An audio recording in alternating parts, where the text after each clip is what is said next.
ಈಗ ಕಾರ್ಕಳದ ಶಾಸಕರಾಗಿರುವಂತಹ ಸುನಿಲ್ ಕುಮಾರ್ ಅವರು ನಮ್ಮೊಟ್ಟಿಗೆ ದೂರವಾಣಿ ಸಂಪರ್ಕದಲ್ಲಿದ್ದಾರೆ. ಸರ್ ನಮಸ್ತೆ. ನಮಸ್ತೆ. ಈಗಾಗಲೇ ನಿಮ್ಮ ಗಮನಕ್ಕೆ ಬಂದಿರುತ್ತೆ ಅಂದ್ಕೊಳ್ತೀನಿ, ನಾಸಿರ್ ಹುಸೇನ್ ಅವರ ಗೆಲುವಿನ ಸಂಭ್ರಮಾಚರಣೆ ಸಂದರ್ಭದಲ್ಲಿ ಪಾಕಿಸ್ತಾನ್ ಜಿಂದಾಬಾದ್ ಘೋಷಣೆಗಳು ಕೇಳಿಸಿದೆ. ಸುನಿಲ್ ಕುಮಾರ್ ಅವರು, ಇದೊಂದು ಅಕ್ಷಮ್ಯವಾದಂತ ಅಪರಾಧ, ಅತ್ಯಂತ ಉಗ್ರ ಶಬ್ದಗಳಲ್ಲಿ ಇದನ್ನ ನಾವೆಲ್ಲರೂ ಕೂಡ ಒಟ್ಟಾಗಿ ಖಂಡಿಸ್ತೇವೆ.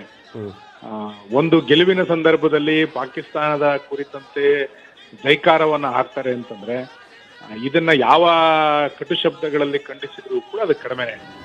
ಮತ್ತೆ ಈ ರೀತಿಯಾದಂತಹ ಮಾನಸಿಕತೆ ಇರುವಂತವರು ವಿಧಾನಸಭೆಯ ತನಕ ಬರ್ತಾರೆ ಅಂತಂದ್ರೆ ಇದನ್ನ ಪೋಷಿಸಿ ಬೆಳೆಸಿದಂತ ಕಾಂಗ್ರೆಸ್ಸೇ ಇದಕ್ಕೆ ಉತ್ತರವನ್ನ ಕೊಡ್ಬೇಕು.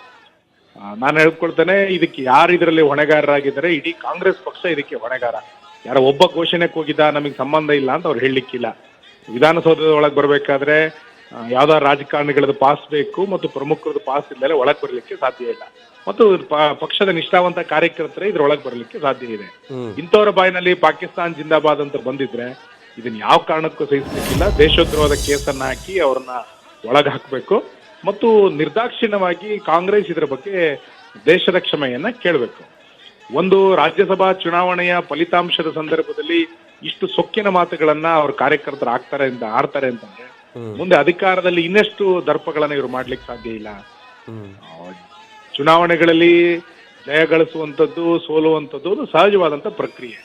ಇಂಥ ಸಂದರ್ಭದಲ್ಲಿ ಪಾಕಿಸ್ತಾನಕ್ಕೆ ಜಿಂದಾಬಾದ್ ಅನ್ನ ಕೂಗ್ತಾರೆ ಅಂತಂದ್ರೆ ಯಾವುದೇ ಕಾರಣಕ್ಕೂ ಸಹಿಸಿಕೊಳ್ಳಿಕ್ಕೆ ಸಾಧ್ಯ ಇಲ್ಲ.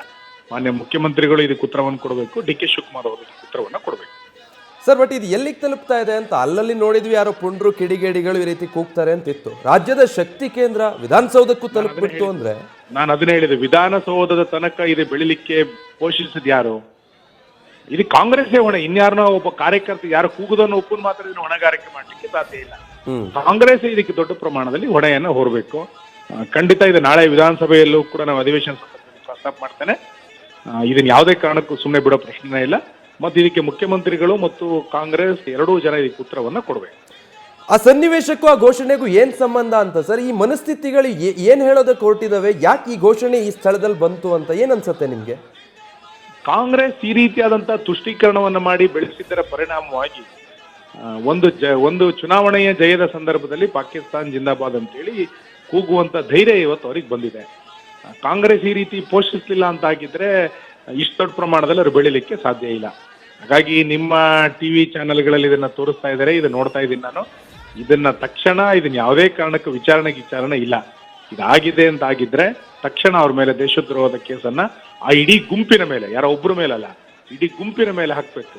ಆತರ ಘೋಷಣೆಗೆ ಹೋಗ್ತಿದ್ದಾಗ ನಿಮ್ ಚಾನೆಲ್ಗಳಲ್ಲಿ ನೋಡೋದು ಗಮನಿಸ್ತಾ ಇದ್ದೀನಿ, ಯಾರು ಕೂಡ ಅದನ್ನ ತಡೆಯುವಂತ ಪ್ರಯತ್ನನೇ ಮಾಡಲಿಲ್ಲ. ನೋಡಿ, ಆತ ಘೋಷಣೆಗೆ ಹೋಗಿದ್ದಾನೆ, ಸುಮ್ಮನಾದ್ರು.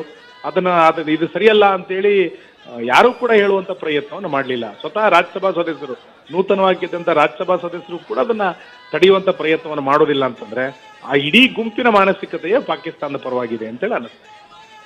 ಆಲ್ರೈಟ್, ಧನ್ಯವಾದ ಸರ್ ನ್ಯೂಸ್ ಫಸ್ಟ್ ಜೊತೆ ಮಾತನಾಡಿದ್ದಕ್ಕೆ. ನ್ಯೂಸ್ ಫಸ್ಟ್ ನಿರ್ಭೀತಿಯಿಂದ ನಿಮ್ಮ ಪರವಾಗಿ.